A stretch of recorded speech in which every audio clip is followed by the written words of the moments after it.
గంజాయి రవాణా చేస్తున్న ఓ ముఠా సభ్యులను వరంగల్ నార్కోటిక్స్ పోలీసులు చాకచక్యంగా పట్టుకున్నారు. వరంగల్లోని వర్ధనపేట వద్ద వాహనాలను తనిఖీ చేస్తున్న క్రమంలో ఓ కారులో గంజాయి రవాణా చేస్తున్నట్లు గుర్తించారు. ఒడిశాలో గంజాయి కొనుగోలు చేసి కేరళకు తరలిస్తున్నట్లు వెల్లడించారు. నిందితుల నుంచి 60 లక్షల రూపాయల విలువైన 129 కిలోల గంజాయి స్వాధీనం చేసుకున్నట్లు నార్కోటిక్స్ పోలీసులు వెల్లడించారు. ప్రస్తుతం ఇద్దరిని అరెస్టు చేయగా మరో ఇద్దరు పరారీలో ఉన్నట్లు పోలీసులు వివరించారు.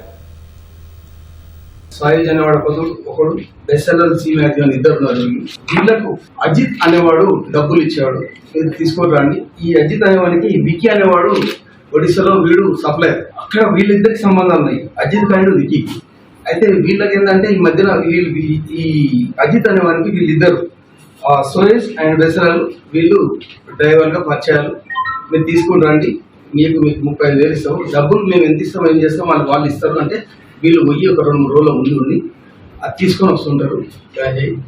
ఈ మధ్య కాలంలో మేము అక్కడ పోయి మాట మీద చెక్ చేయగా వాళ్ళు మాకు దొరుకుతారు. 129 కిలోల గంజాయి అంటే 60 ప్యాకెట్లో ఉంది. వాటిని పంచుల సమక్షంలో అక్కడనే చేసి పోలీస్ స్టేషన్ తీసుకొని వచ్చేసి వరంగల్ PS లో కేసు నమోదు చేయడం జరిగింది.